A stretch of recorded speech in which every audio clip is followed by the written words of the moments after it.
Hey guys, it's me again, Dev Money from Remote Tech Global.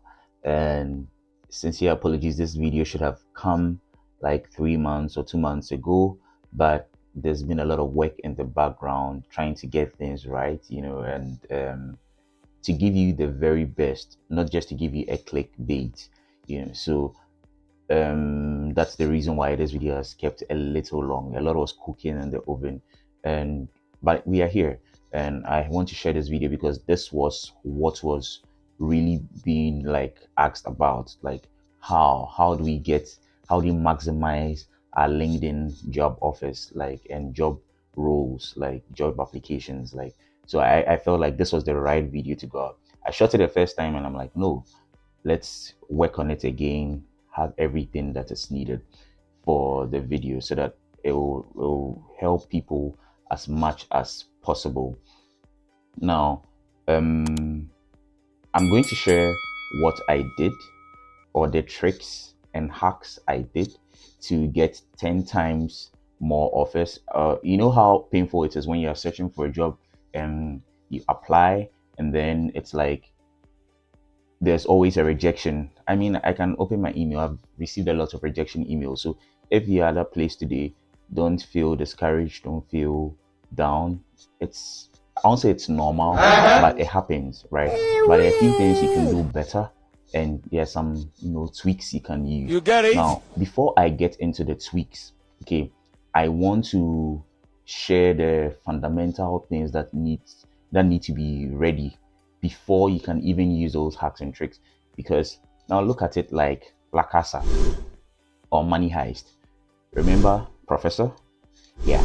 So there was Professor, and Professor wanted to steal. I mean, you're not going to steal, but think of it that way. Even before he wanted to pull up the heist, I had to get a lot of things in place. You get And it? before I give you the tricks, the tidbits, the hacks, or let me say the secrets I used to help me to like get better offers or get better responses, or get better response, like let's say from my employers or people who have posted jobs, right? I had to put I realized that there had to be some fundamentals in place. So there are 5 things that actually constitute a good job application. And these 5 things, I mean, it's not written anywhere, but it's in my research and my experience over time. And that's why I want to share with you.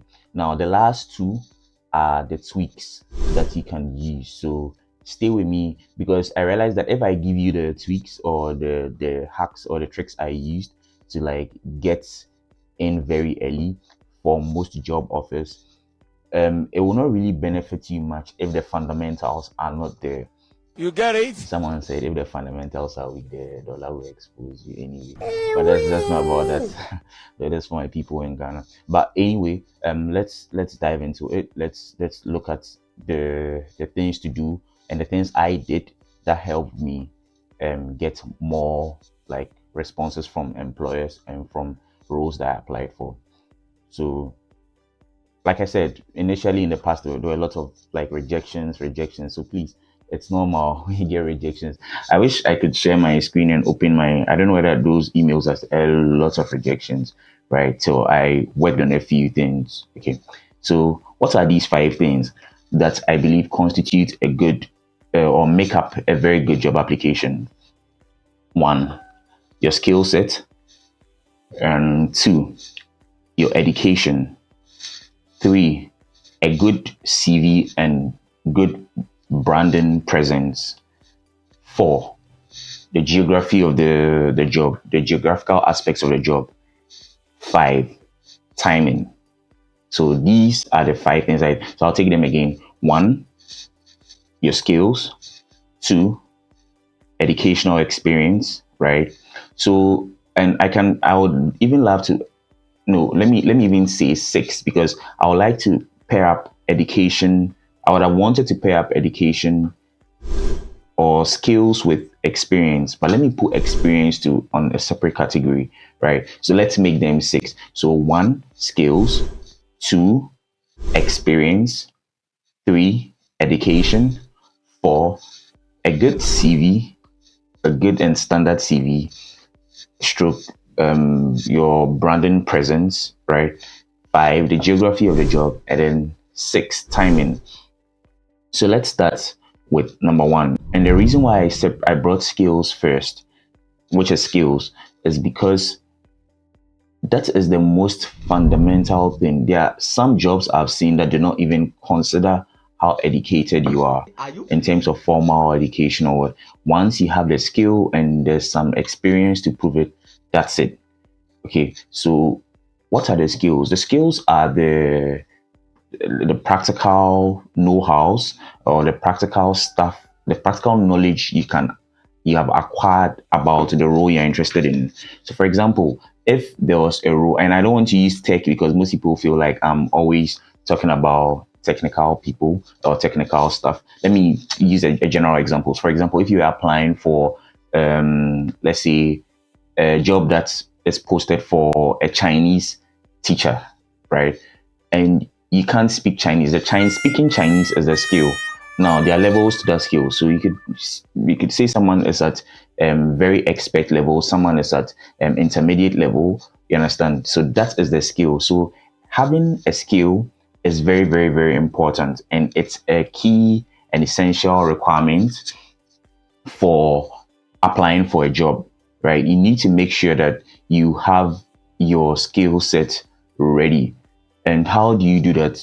By training, by learning yourself, and by practicing. So learning the theoretical aspects of any field you want to enter in are not enough. You need to make sure that you have the skills and the practical knowledge and how to be better at it. Because when you're applying for a job, you're competing with a vast number of people who are applying for the same job, right?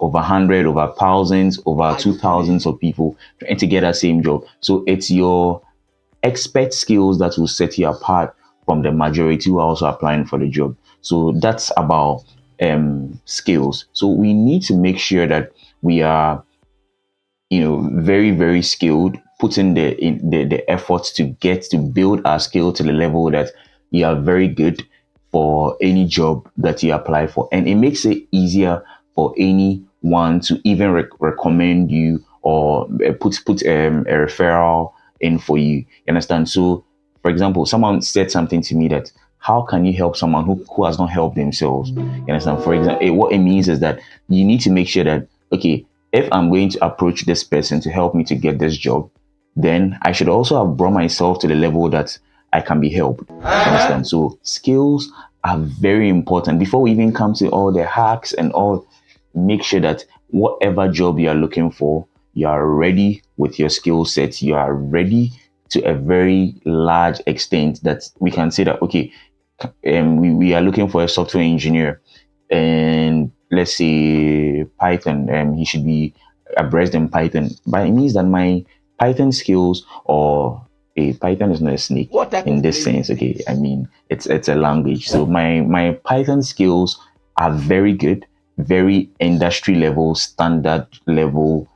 I mean expert level, so that when I'm assessed, I can prove that I'm much better than any of the other candidates to a very large extent. Even if you're not 100%, you can be that, let's say 80%.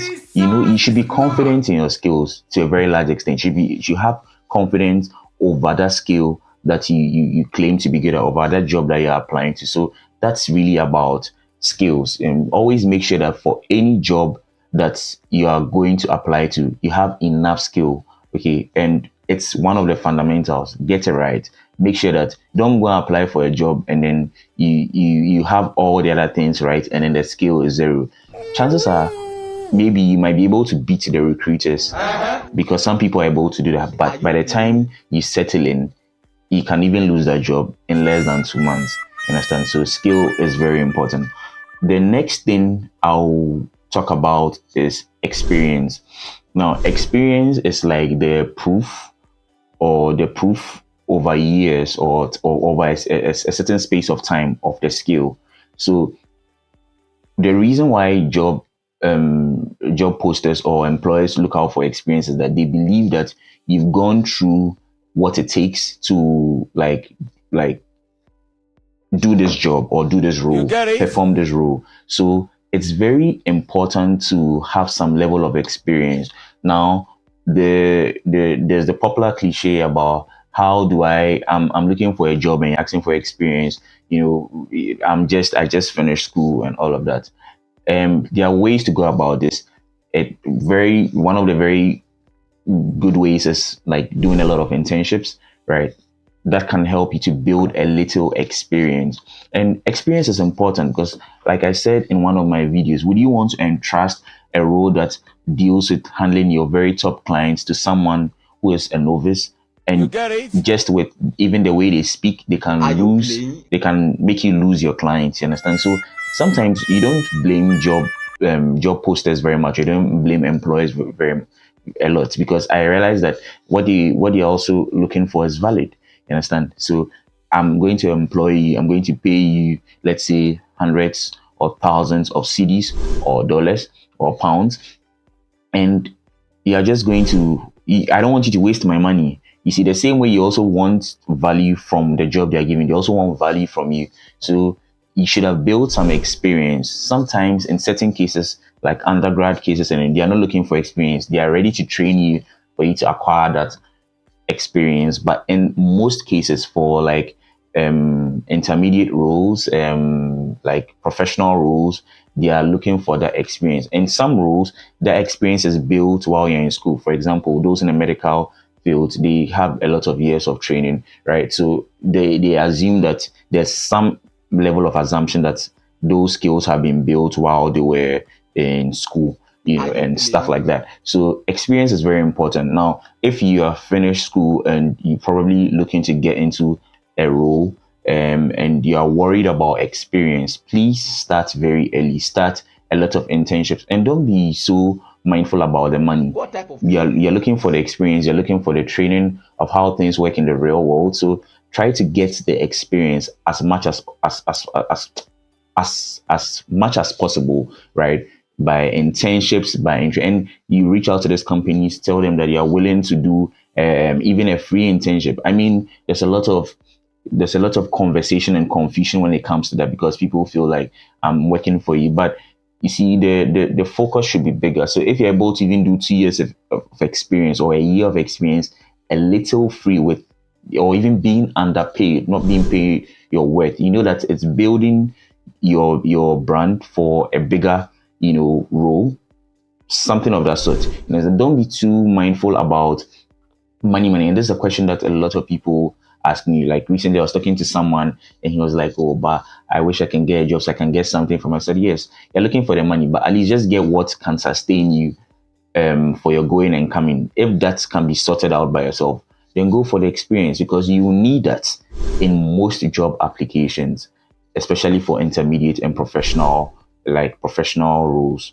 Entry level jobs, some employers consider no experience as fine. Now, the third thing I want to talk about is education. You would see that I intentionally I put education as the third because it is very important, but it's not always needed by some rules. You understand? So, for example, in the software industry, there are a lot of very talented programmers and coders who might not have the very formal education. Some of them might just stop a degree. Some of them might not even do their degree at all, but they train in courses, certifications, etc., etc. So it's also some form of education, even if you don't like get a degree or like let's say you've not done your master's and you have trained in certain courses. But in most jobs, they require some formal education and a proof of the formal education. So I would be very honest and very direct to let you know that try and get some formal education. Now, if you see a job, and you should also have a plan of what you want to do. For example, if I know I want to work in the tech space, the very basic education needed for that is like let's say the formal computer science degree or computer engineering or information technology or MIS, stuff like that. Try and get them because they help. They help in some ways. It gives you the theoretical knowledge of the fields you are about to enter into, but it's also most at times a requirement. Some companies do not have this mandatory, you understand, but most companies will require that you have some formal level of education before you go into the field or before they accept you into their company. So I get that question a lot. I think after I shot the first video, that was one of the questions. Do I need a degree? Do I need a degree? Do I need a... See, truthfully, even if you don't have, let's say, now let me come to tech. Even if you don't have um, a technical degree, like let's say you do not have something like or like certification, like a university certification for like computer science or information technology, or let's say the data analytics or something of that sort. Um, at least if they see that, okay, this is someone who has had some formal education, like let's say even in business administration, and has decided that I want to switch into tech and has trained himself, they would sort of give that person a little more attention than someone who doesn't have formal education at all. I may be wrong in some sense. I may not be wrong because the point is that sometimes it's about proving yourself. They see this guy, oh, he doesn't have a formal degree, but he's a very good and top level developer. He understands systems. He's trained himself. So that comes at the company's discretion. Do you want to go this way? Pick people who are not maybe they may not have a formal degree, but they're trained themselves. That's fine. You understand? But I would say there are a handful of companies. The greater norm is that most companies look for education as like a formal education as a basis of hiring. You understand? So you put yourself in a better position when that is a little, not a little, at least sorted. You understand? I know, at least I know two good developers right now. Two are my friends who did not even do computer science at all. One I know did something related to languages in school. I think languages. I've forgotten the exact degree he read, and then later he branched into. He's trained himself to become a very good developer. The other one, and he's working in a very big company. The other one read political science as a degree, and later saw that, oh, look, I want to change. I love tech, and he trained himself. I mean, one of these days, I think I have to bring shout out to Evans, right? And he trained himself to be a very good developer, self-taught, building large-scale projects. I mean, projects that work actually, good apps that have a good functional back end and a pleasing UI, and he's been able to do that. You understand? So at least if the recruiter takes your CV and sees that, okay, this is this guy who came with, he had a political science background, but he switched, right? And he first thing they say to him is, oh, he has some formal education. He's gone through the rigors like of school, and that discipline. It makes them comfortable to some extent. You understand? However, there are some companies who do not take education, formal education, as a key criteria. First of all, your English must be good, or maybe whatever language you're recruiting in, but usually it's English, very professional level English you can read and write. And then they know that you have good training and good work ethics. They can work with you, and very good demonstrative experience that can show that, oh, this guy can work at high international standards. So you should know that there are companies like that, and they respect people who have talent and are very skilled at what they can do without formal education. However, like I said, make sure that you don't use that as your basis to say, ah, there are guys who have done it. Mark Zuckerberg did it. Steve Jobs did it. A few, I know that dropout. That dropout debate is very big. I was nearly a victim of it because I used to think that, well, I could drop out and I understand what I'm doing, but please don't rest on that. Get some education. Even if you not get a very formal education, make sure that you are certified in whatever field you want to go into. It makes you a little bit better placed for the job market, so that and you know the interesting thing about all of this is that sometimes when there's a job post, okay, they put out the requirements. Now the CVs and applications may not even be screened by human beings. So it will start checking. They call them well, when I remember the name, I'll put it, and maybe when I'm editing the video I'll just put the name there. You know, there are some scanners and they just scan. So once they see that your university education is there, it will rate that application against others to a certain degree, like a certain percentage. You understand? So if it sees a 70% match, or maybe the recruiter has set it as an 80% match, that will be the criteria for you to proceed to the next thing. Understand? So why eliminate yourself by some AI, or by some logical check, when you could have just taken some steps to, like, you know, get some formal education? And formal education might not give you the practical training. That's why it's also important to get your skills on point. Okay, so that said, we can go into the other bits of now these are the I think the fundamentals that are very crucial to applying for a job. Now there's the other parts, you know, that I think that has to do with the tweaks and the hacks and the secrets that helped me, right? So that is a little more demonstrative. But before I go to that, let me just talk about the third thing, which I'll call a good CV or brand presence. So your CV is like a snapshot of yourself, it's a reflection of yourself. So you need to make sure that you have a very good and international standard CV. Now, there's nobody in the world, no, when I say body, like not a person, but there's no institution or no place in the world that says that they govern how CV should be like, right? But there are a few guides you've seen here and there that show how a CV should a good CV or international CV should look like, right? So I would advise you to reach out for and check on. I mean, I'll do something on what an international CV or standard CV. I'll share that, but you mean what I in essence, you shouldn't be there to play. Your CVs have to be very standard. Look at what other people have used who have been accepted into big companies.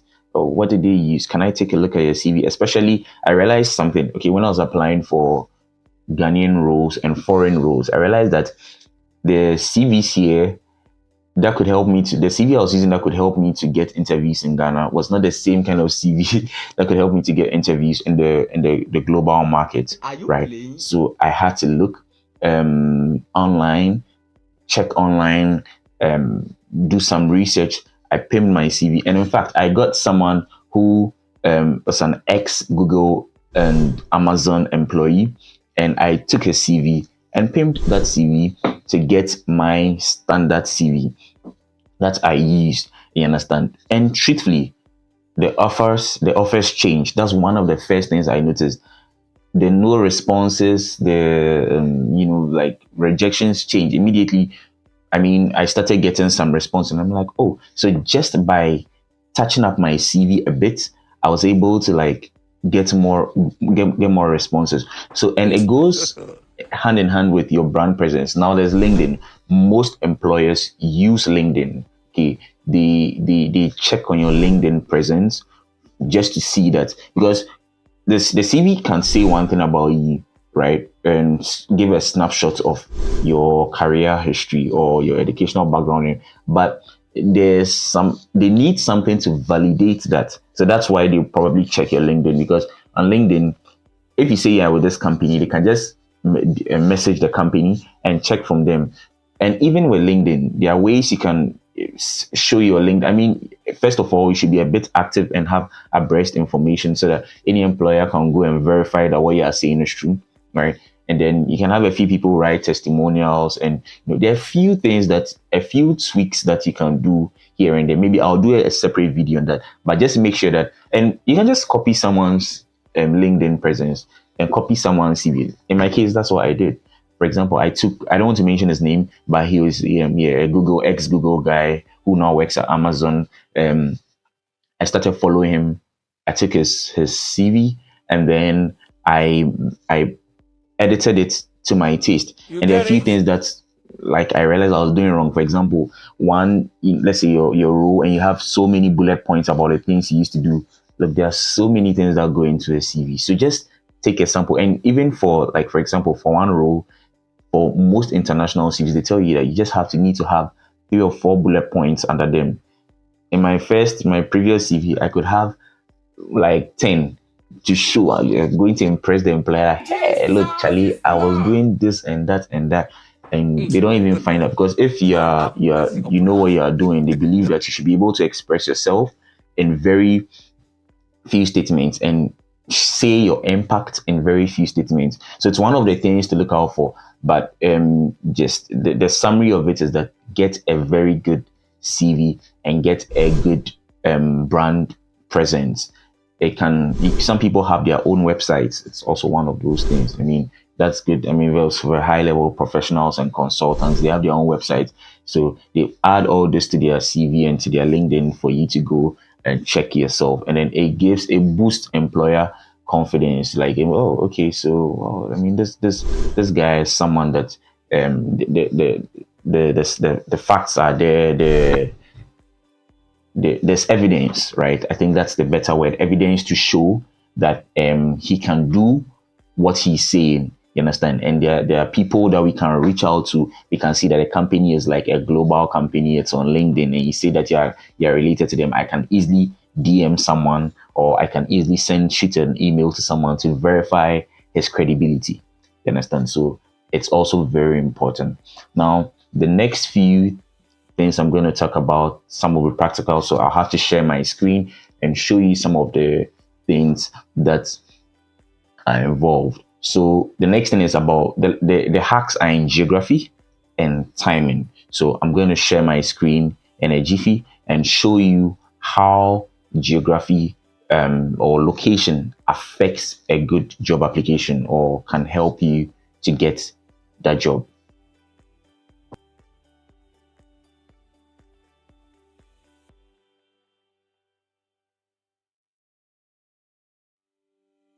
So the next thing I want to talk about has to do with, so I mentioned spoken about the four, and I want to talk about geography, how the location of a job affects the job application, and then timing. So let's start with, and the hacks are in timing. So let me save the best for the last. So geography. So when we speak about geography, what we essentially is, and this is my LinkedIn. Okay, what geography really means is that we are talking about, for example, the location of the job you're applying for. What location is it needed in? Okay, so that's geography. Okay, so for example, let's take a look at the jobs here. Let me give an example. This is not needed. So let's say I was applying for, let's say, IT project manager. Okay. Now let's go to jobs. Okay. The first thing you see here is that there's EMEA, so Europe, Middle East, and Africa. So that's EMEA, right?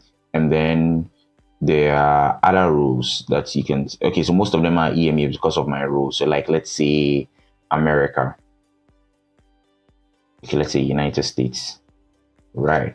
So what do you see here? You can see that there is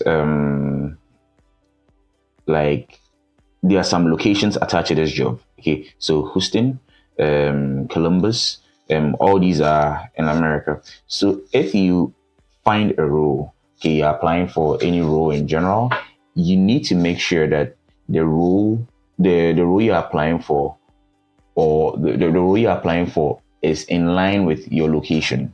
Okay. Now, if I pick, so for example, this is an example, for example, information technology project manager. Now I see here it's Ohio, United States, remote. right? Yeah, I hope I pronounce this right. Anyway, Ohio, United States remote, right? And I click on it.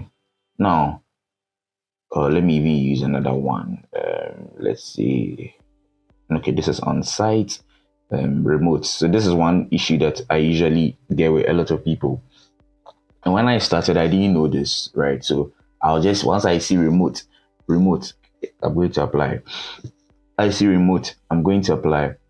But the fact is that all these rules are saying United States remote. Now, when they say United States remote, what they mean is that yes, they are accepting remote applications, but you need to be in the United States.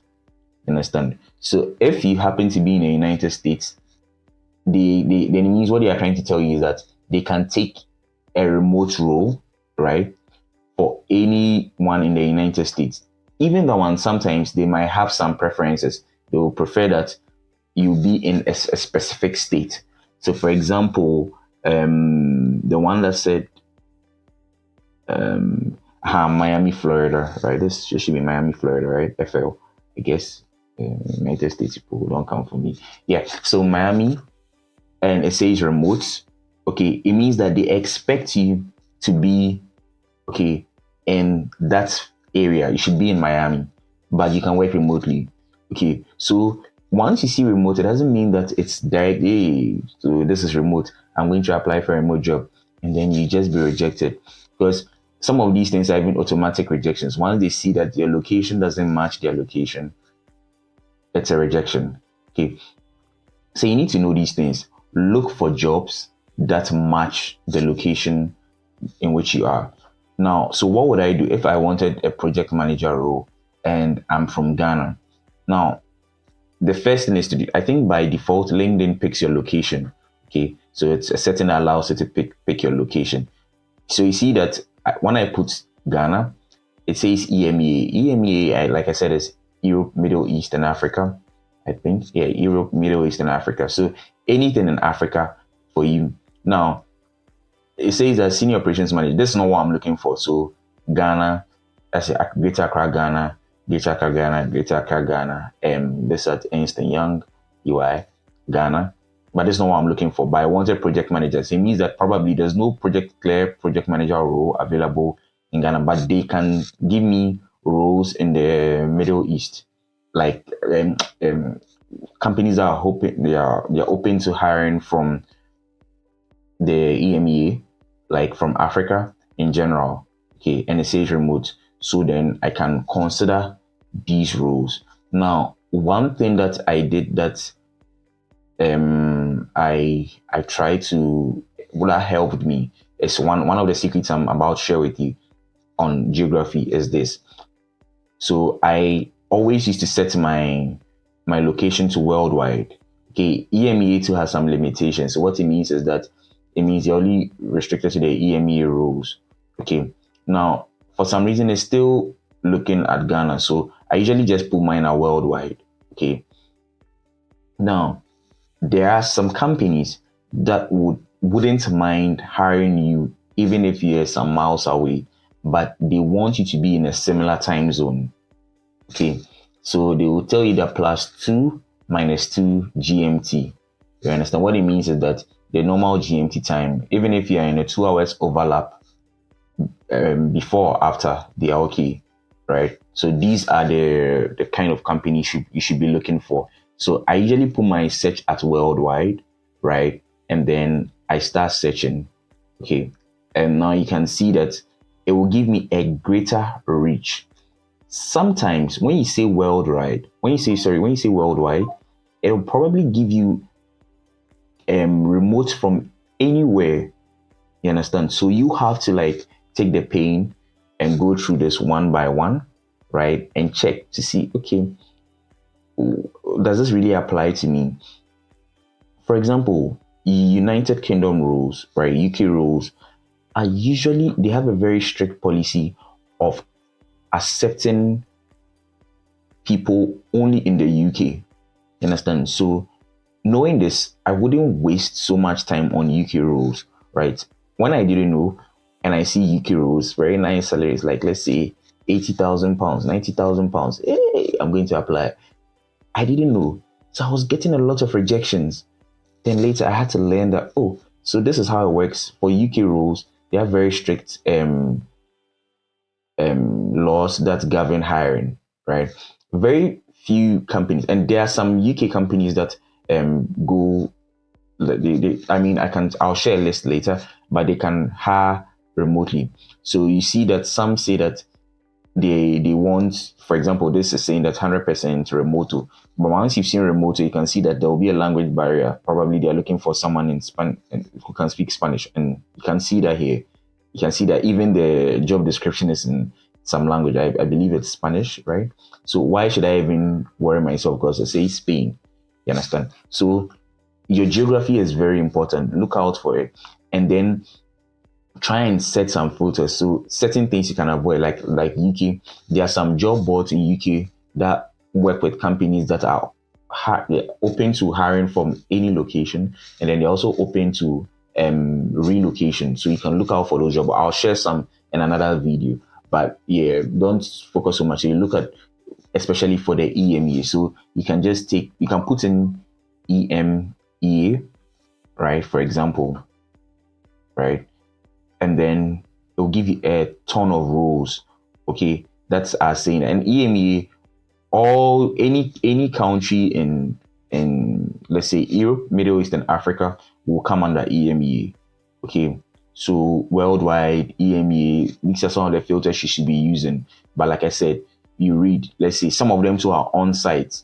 So on site, probably they are not even going to consider. Sometimes on site, they'll tell you the relocation is available. Then you put that in. Now, another key thing to do is that another key thing I want to add to this is, whilst you are doing this search, you need to put the keywords, you need to hack the keywords into the search. Okay, so how do you do that? For example, if I was looking for project manager, okay, some jobs might write project supervisor or project coordinator. So if I want exactly project manager, I'll just put this in quotes like this, project manager like this, right? In quotes. And then I'll do a search. You see that it should give me, I hope you can see that the offers it gave me the first time are different. It means that you're telling the system that enforce that every search, I was going to say string, because that would be sound too technical to some people, but every search should have these key words: project manager. Okay, so that's about like enforcing a particular title, role title in a search. Okay, now so when you put project manager in quotes, okay, then it means that every search would have project manager in it, and you can see that immediately it's giving me more job offers. Okay, now another thing before I come to timing, let me say that if you are looking for, so example, if you are looking for EMEA, most companies might not do remote. Some of them might do hybrid. Hybrid means that they want you to work remotely, but they could also want you to come into the office. So you can set some filters here to eliminate it if you know that you're not ready for. Some will have relocation, but relocation is not very popular. There are some specific job boards that are, so maybe I also post that for those who are looking for like relocation. But if you're looking for remote, then you have to filter, and it says that show 1K results. Okay. Now, once you apply that filter, it means that all these offers are going to be remote. Also, they might not be 100% remote. They might be remote in that location. So this is when you have to drill down a little more and do some reading. Okay, so this is just about how location is very important. Always remember to apply your filter so that you don't end up applying to a role in America and then you know that you're not in America. But those who are in the States know that, okay, I stand a better chance if I apply for a role in the States. And you can even just set United States. Now once I know I'm in the United States, okay, there will be some roles that will want to employ me, even if I'm not in the state where the role is in. So for example, if I'm not in New York, but I'm in the United States and the role says that, okay, for example, I remember there was someone I recommended for a certain role in New York. I knew she wasn't in New York, but I saw the role and I sent it to her and she now has that job, right? So she was not in New York, but I knew that, okay, she stands a better chance to apply for this role because she's in the United States. She didn't even know this. You understand? So you can just put United States there and then put your remote on, and the company might be willing to hire you if you are just in the United States and not even in the particular states where the job, the company itself resides. Okay, so that's about geography. Always make sure that you have this right. You're from Ghana, put in your Ghana filter or put in worldwide filter, but look out for EME rules, or put in the EME rules and look out for, even if you put in worldwide and EME, make sure that you are doing some extra reading so that you don't waste time on applying for the job. That said, let's go into the last bit of the job search, which also has another hack, a very important hack in applying for remote or applying for jobs in general. So the next and final thing, which has some key hacks that I used, which helped me to get more responses from employers, is what I'm about to show you. And it's reading the timing. Usually it's in timing and the geographical location. Like I said, you should have had the fundamentals right already before we get into this. Because if I show you this right now and you don't have these fundamentals, it's not going to help you much. So what is timing? Now take a look at all these jobs here. Okay. And this is one thing which really helped me. So please pay close attention. For most of these jobs, you see 12 hours ago, over 100 applicants. Okay. Now let's do more. Let's say, okay, let me use date posted. This filter is called date posted. And this is very simple. So let me show you where it is. When you go to home, okay, you go to jobs, okay, of LinkedIn. Now, when you start looking for the job here, so let's say software, oh, people say I'm using software, but please let me use software engineer, okay? Software engineer. Now you can see that a lot of jobs have been posted. So for example, let's say this job, it says 60 applicants, okay, senior implementation specialist, 60 applicants. Take another job. It says 13 applicants. You stand a better chance applying for a job that has 13 applicants, okay, rather than applying for a job like this that has over 100 people clicked apply. And they are saying once someone clicks apply, the person has applied, so it's a record as that. Now, the person might not even complete the application to through and through, but they just clicked apply to record. But like I said, a job like this that has 13 applicants, if all other factors are correct, you stand a better chance to apply for a job like this. Why? Because 13 applicants means that people have just started applying, and I have an opportunity to get in a bit early. You understand? So if the location is fine, I've looked at the job description and it is something I can do, immediately, this is a job I think I'll want to apply for. So timing, when I talk about timing, this is what I mean. Timing has to be very, very, very, very good. Okay, make sure that you have some quickness. Is that a word? Or you're applying in a certain time frame that has very few applicants, because any employer who's applying, recruiting, and sees over 100 applicants, and this for LinkedIn, for example, okay, when you see over 100 applicants, it could mean over 600 applicants. Their cutoff is over 100. So they just tell you that, hey, this job that you are come to apply for, over 100 people have applied for it. So keep that in mind. Okay. So you cannot tell the exact numbers. It doesn't mean that it should stop you from applying if you see over 100 applicants. You can. But I'm telling you that it's way better to apply for a job, even 60. Actually, you know what it takes to go to review 10 CVs? Okay, I've been through the experience before. To review even 20 CVs was a problem, because you are the employer or the recruiter is obviously combining that with their daily work. So they review 5, 6, 10. They're okay. You understand? Some of them also have a system, they call it the ATS scanner. I think that's the word. Applicant tracking system. It just eliminates by rough tactics, by match, and so many things. So it will do you a lot of good if you apply for roles that have very few have been recently posted. So how do we beat the timing? One of the first ways is by looking at the date posted. Now, if you apply for a job that has, let's say, past month, see how many 83K results. Okay, fine. Okay, I've seen a lot of over 100 people, over 60, over. Okay, so what it's just trying to say is that you can have a lot of roles here because this is over the past month. Okay, so you can see some which is like, let's say, 2 weeks ago, 3 weeks ago, all of that over the past month. But it all what it means is that these are probably people who have applied. Let me use these are all 22 days ago. Applying for a job 2 days ago. Let me be honest with you. There's over 100 people clicked apply. I may be wrong, but I can tell you that this is way more than 100 because I have a LinkedIn back end too. Because one time we had to recruit for some roles, right? And I was able to see what it is. Once you see over 100, sometimes it could be over like over 600, 700 people.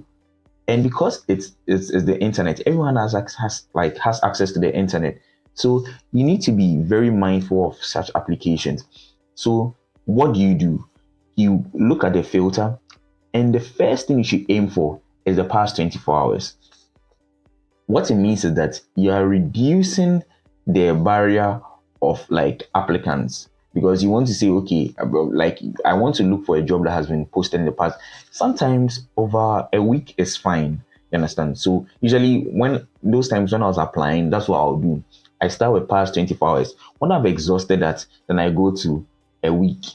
Okay, I apply for a few, but I'll see a job maybe that says that okay, it's just 50 applicants. I'll try and drop my CV there. You understand? Because 50, maybe there's some hope. But what you should also know is that these companies usually post these jobs on other job boards. So there's LinkedIn, there's Glassdoor, there's the very other popular one. I mean, there's we work remotely. And on we work remotely, I once saw a job that had over, if my memory serves me right, over 8,000 applications. I think I'll check. At a point, they started showing this so that you don't get frustrated if you've applied and you're not here. They show that 8,000 people have applied for the job. I'm like, what? Was it 8,000? I can't remember the number. It was a very big number. I was like, what? Because everyone has access to internet. They're applying from all over the world, and it's a remote job. So you can imagine and you can imagine the number of people who will be willing to apply for the job.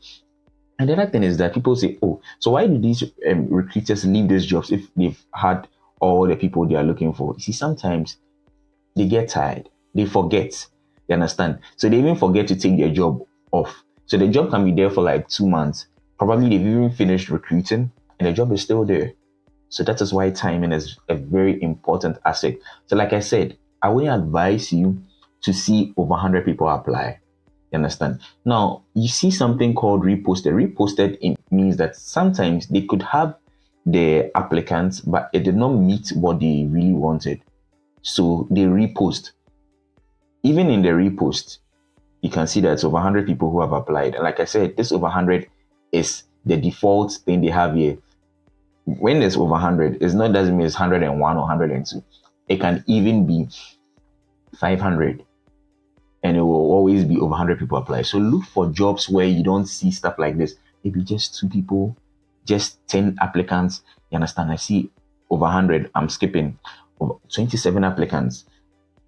If all other factors are right, like let's say location, I'm good at the job, and like let's say I look at the job description and I see that oh, there's a great match. 27 applicants. It's a good chance to get in my CV. But then again, I want to show you something. Now, this is something that I saw someone do and I picked it up. And it's like a hack, it's like a trick, but let me show you. So take a look here, right? And this is for I'm teaching you something small about the tech space, right?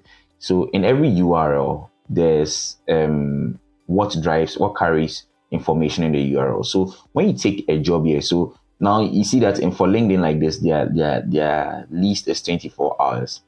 Okay, so When you take this URL, you see a value called R86400. Now, 24 hours is equivalent to 86,400 seconds. So what is happening is that they are passing the value of the 24-hour that you're looking here as the seconds here.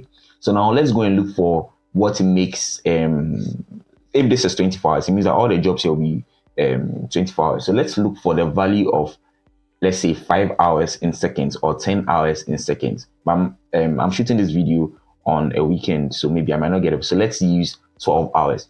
So how many seconds? 12 hours in seconds. And that's 43,200. So I copy this, okay? Now, and I come back to LinkedIn here, okay? Now, and I edit this, okay? This is very important, so pay close attention. I'm just editing this, okay? It's a small hack. So LinkedIn take it down. It works. And I put the value I copied, okay? 43,200. So I'm just saying that is 12 hours. So I'm just saying that, then I press enter. I want jobs in the last 12 hours. Oh, did it work? Let me see. Good. It worked. Yeah. So you can see that all the jobs here are 12 hours ago, 8 hours ago, 43 minutes ago. And so let's say I wanted to do 5 hours. 5 hours. I don't know. So that's 1,800. Well, this is a video shot on the weekend, so I hope it really works the way, because usually most people don't post on the weekend. So, and always remember to leave it's only the numbers you are editing, okay? Because every parameter here, sorry, every value here, okay, stands for something. So once you edit it, you don't edit it well, you can run into an error, okay? So good. So I did for 5 hours, and for 5 hours, that's 18,000 seconds, right? So you can see here, 3 minutes, 2 hours, 2 hours, 5 hours ago, 33 minutes ago. If you want to be so greedy, you can do for 10 minutes, but that's not realistic.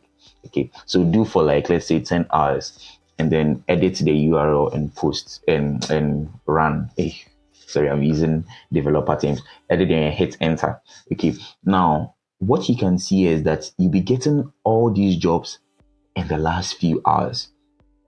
This gives you an edge over thousands of people. Now you have to make sure that the location and everything matches what you're looking for. 46 minutes ago, even in 46 minutes, over 100 people have clicked apply, but it gives you extra edge to get in early. For example, this says 3 hours ago, 3 people clicked apply. It will be better to get in as the first thing than getting after 100 applicants. You understand? So this is one good hack you can use. There's more. Zero applicants, you get it. 5 hours. So I used 5 hours for this search, right? And as of today, this still works. One day, LinkedIn will see that these people are hacking our search. And it's not a hack. This is nothing crazy, because I know how to, I'm a developer. I know how to make this thing. And there are other keywords. See, for example, software engineer. It means that I can put in keywords, but that is for someone who will really understand. I can put in some exact keyword and force this URL to give me, spit out the info I need. Okay. There's so many things you can do, but this is one of them. So timing, make sure that you apply for a job, okay, that is in a very good time frame, so that you can get it early. So if I see a job like this is a very big company, Nvidia. Now it's in New York, in the United States, right? Now I see that, first of all, I need to check, okay, do I have the qualifications? Oh, I have the qualifications, and people at Nvidia are very rich, because you can go and read about it. So, do I have the qualifications? Am I in the New York? Am I in New York?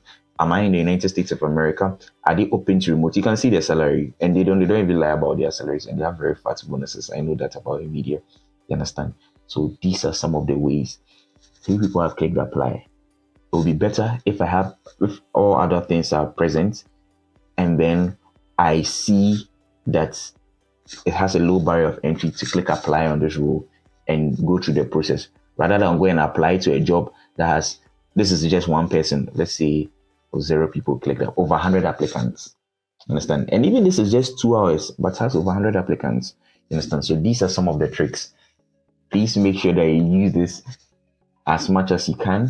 And I'll combine this with other videos. I'm going to share more and more to show you other things I did. But these 5 things, if done very well, 6 things, if done very well, gives you a great edge in this whole job hunting process. And trust me, you're going to get more and more responses. So thank you for staying with me.